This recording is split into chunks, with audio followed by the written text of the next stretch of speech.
आप लोग सुने होंगे युक्ति युक्त करण। जिला प्रशासन को पता है, शिक्षा विभाग को पता है, शिक्षकों को पता है, लेकिन आम आदमी को इससे लेना देना ही नहीं है कि युक्ति युक्त करण है क्या। युक्ति युक्त करण जो भी खबर देख रहा है वो लोग समझ ही नहीं पा रहे हैं कि युक्ति युक्त करण से क्या परेशानी है शिक्षकों को, जो कि आए दिन घेरावा करते हुए नजर आते हैं अनेकों जिलों में। आखिर इसका मसला क्या है, मामला क्या है, युक्ति युक्त करण होता क्या है, इसे हमारे साथ सरगुजा के शिक्षक संघ के जिला अध्यक्ष हैं, उनसे जानेंगे कि आखिर युक्ति युक्त करण से परेशानी क्या है और युक्ति युक्त करण का मीनिंग क्या है, अर्थ क्या है, होता क्या है युक्ति युक्त करण। सबसे पहले स्वागत है सर आपका। अपना परिचय बताइएगा थोड़ा। मैं सर्वजीत कुमार पाठक जी, शिक्षक संयुक्त साझा मंच का जिला संयोजक और शालेय शिक्षक संघ का जिला अध्यक्ष हूँ। अच्छा सर, ये युक्ति युक्त करण है क्या, होता क्या है युक्ति युक्त करण? लोग समझ नहीं पा रहे हैं, लोगों को ऐसा लग रहा है कि युक्ति युक्त करण से हमको का लेना देना। तो ये होता क्या है युक्ति युक्त करण? देखिए, विद्यालय संचालन के लिए शासन एक नियम बनाती है कि इतने छात्रों पे इतने शिक्षक विद्यालय में शिक्षा अध्यापन का कार्य संचालित करेंगे। जहाँ पर यह रेशियो बिगड़ जाता है या किसी कारण से प्रभावित हो जाता है तो उसको संतुलित करने के लिए युक्ति युक्त करण की प्रक्रिया की जाती है।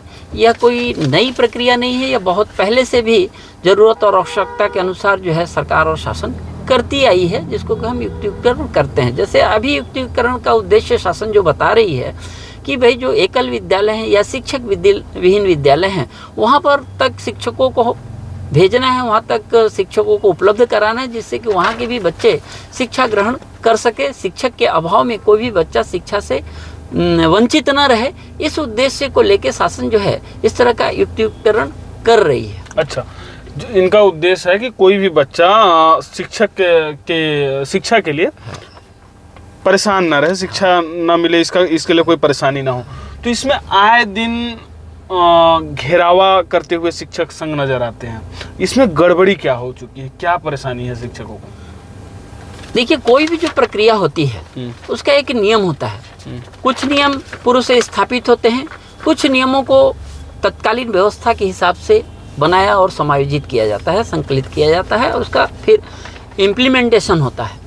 तो जो अभी की युक्ति युक्त करण की प्रक्रिया हो रही है, उस युक्ति युक्त करण की प्रक्रिया के तहत जो हमारा पूर्व स्थापित नियम है, जो शिक्षकों के अधिकार के तहत है, शिक्षा व्यवस्था के अंतर्गत संचालित करने के लिए प्रावधानित किए गए हैं, उसका कहीं ना कहीं वायलेशन हो रहा है, उसका उल्लंघन हो रहा है, जिससे शिक्षकों में अफरा तफरी मची हुई है। जैसे मैं आपको एक उदाहरण देना चाहूँगा कि हमारे राजपत्र में शिक्षा के व्यवस्था के तहत प्राइमरी स्कूलों में कक्षा 1 से लेकर कक्षा 5 तक के कक्षा संचालन के लिए 1-2 मतलब 1+2 के शिक्षक की व्यवस्था की गई। इसका अर्थ ये है कि एक प्रधान पाठक और 2 शिक्षक रहेंगे जो कि पहली से लेकर 5वीं तक के छात्रों का अध्यापन करेंगे। अब यहाँ पर देखिए कि आपने वर्तमान युक्ति युक्त करण में आपने 1+1 कर दिया। जहाँ पर 30 की दर्ज संख्या है आप वहाँ 1 शिक्षक रखोगे और 1 हेडमास्टर रखोगे। आप ये सोचिए कि व्यवहारिक रूप से कक्षा 1 से लेकर कक्षा 5 तक की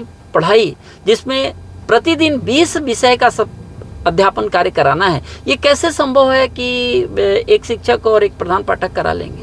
दूसरा, आप मिडिल स्कूल में अगर जब इस रेशियो को देखते हैं तो वहाँ पहले से हमारा स्थापित रूल है कि 1+4, ये शासन का ही बनाया हुआ है। 2008 में जो सेटअप लागू हुआ, शासन नहीं लागू किया है। अब नहीं, जैसे 1+2 का जो उद्देश्य था वो बनाया गया था।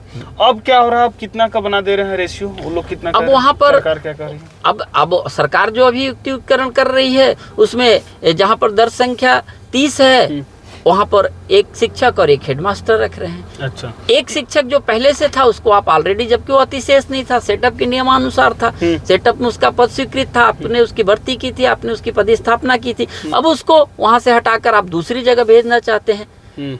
तो ये जो विसंगति आ रही है, मतलब पहले 1+2 का था, अभी 1+1 का है। अब ये बताइए, जिला शिक्षा अधिकारी के ऊपर हर जगह के लगभग जिला शिक्षा अधिकारी के ऊपर आरोप लगता हुआ नजर आ रहा है और लगभग छत्तीसगढ़ में मेरे जानकारी के अनुसार 7 से 8 विकासखंड शिक्षा अधिकारी निलंबित हो चुके हैं, अगर मैं सही हूं तो। तो क्या ये लोग गड़बड़ी क्या कर रहे हैं, जिला शिक्षा अधिकारी व जो भी उसमें संलिप्त हैं, इसमें गड़बड़ी क्या हो रही है? देखिए, इसमें 3 स्तर पे गड़बड़ियां हो रही हैं। पहला मैंने जो कहा कि राज्य स्तर पर जो हमारा प्रावधानित नियम है उसका वायलेशन है। या तो राजपत्र लागू होगा, या तो सेटअप लागू होगा, या तो जो सचिव के द्वारा युक्तिकरण के लिए जो नियमावली बनाई गई है उसका पालन होगा। किसी एक नियम पे ही तो आपको चलना होगा। यहाँ पर ना आप गजट का पालन कर रहे हैं, न युक्तिकरण के लिए जो नीति बनाई गई है उसका पालन कर रहे हैं। कहीं ना कहीं उस दोनों की आड़ में जिला स्तर पर, बीओ विकासखंड स्तर पर उन नियमों का वायलेशन करते हुए कुछ चिन्हांकित लोगों को बचाने का काम, किसी को अतिशेष बनाने का काम, कहीं पर दर्ज संख्या को लेके, कहीं पे विषय चक्र को लेके, इस तरह का जो उल्लंघन हो रहा है, नियमों का उल्लंघन हो रहा है, उससे शिक्षकों में अफरा तफरी मच रही है। और ये जो पारदर्शिता होनी चाहिए थी युक्तिकरण की, वो पारदर्शिता दिखाई नहीं दे रही है। तो इसलिए ऐसी स्थिति बनी हुई है कि बहुत सारे अधिकारी अपने लोगों को, अपने चहेतों को, अपने पहचान वालों को बचा रहे हैं। इस तरह के आरोप लग रहे हैं और ये जांच में सही भी पाया जा रहा है। और इसलिए बहुत सारे विकासखंड शिक्षा अधिकारी इसमें निलंबित भी हुए हैं प्रदेश में।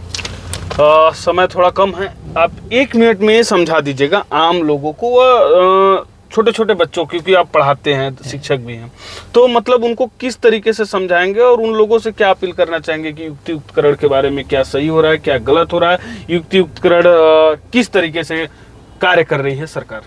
देखिए, जहाँ तक युक्तियुक्तकरण को लेके है तो पूरा मेरा शिक्षक समाज के शिक्षाविद, अच्छे जो लोग, जानकार लोग हैं, सभी चाहते हैं कि युक्तियुक्तकरण होना चाहिए। जहाँ एकल विद्यालय हैं, जहाँ शिक्षक विहीन विद्यालय हैं, वहाँ शिक्षक जाने चाहिए। ये हम भी कहते हैं, हम ऐसी नीतियों का स्वागत करते हैं। लेकिन इन चीज़ों को करने के लिए एक जो स्थापित रूल्स है या जो आवश्यकता के अनुसार रूल बनाने हैं, वो इस तरह से हो जिसमें कि पारदर्शिता हो, अनावश्यक रूप से किसी नियम का वायलेशन न हो, किसी भाई भतीजावाद न हो, किसी तरह के हमारे शिक्षक साथियों को या शिक्षा देने वाले किसी भी समाज के वर्ग को कोई परेशानी न हो, हमारे बच्चों को शिक्षा मिलने में परेशानी न हो, इस पारदर्शिता के साथ हो, सभी चाहते हैं। मतलब मैं जितना समझ पाया कि मतलब नाराजगी आप लोग की जो है साझा मंच की, सिर्फ एक ही चीज से कि पारदर्शिता नहीं है, मेन वही पारदर्शिता हो और सही ढंग से हो। बाकी इधर आप युक्तियुक्तकरण का स्वागत करते हैं, सही हूँ? तो आप लोगों ने देखा, ये सरगुजा शिक्षक संघ के जिला अध्यक्ष थे और इन्होंने बताया, और इनकी जो शिक्षकों की परेशानी है, जो आए दिन विरोध कर रहे हैं और कई लोग सस्पेंड हो रहे हैं, और जिस तरीके से बताया कि भाई भतीजावाद और जातिवाद इस तरीके से, या फिर कुछ लेन देन का प्रक्रिया करके कई लोगों को अतिशेष में डाला जा रहा है, तो कई लोगों को कहीं और भेज दिया जा रहा है। तो मतलब इनकी सरकार से युक्तियुक्तकरण से सरकार से इनको कोई नाराजगी नहीं है, इनको सिर्फ नाराजगी इससे है कि पारदर्शिता हो, जो हो सही हो, 1% गलती ना हो, किसी को प्राइमरी ना दिया जाए, जो फैक्ट चीज हो वो हो, सही है? बिल्कुल। बाकी इधर मेरा प्रयास कैसे लगा, सटीक खबर से मैं उदय जायसवाल, जय हिंद।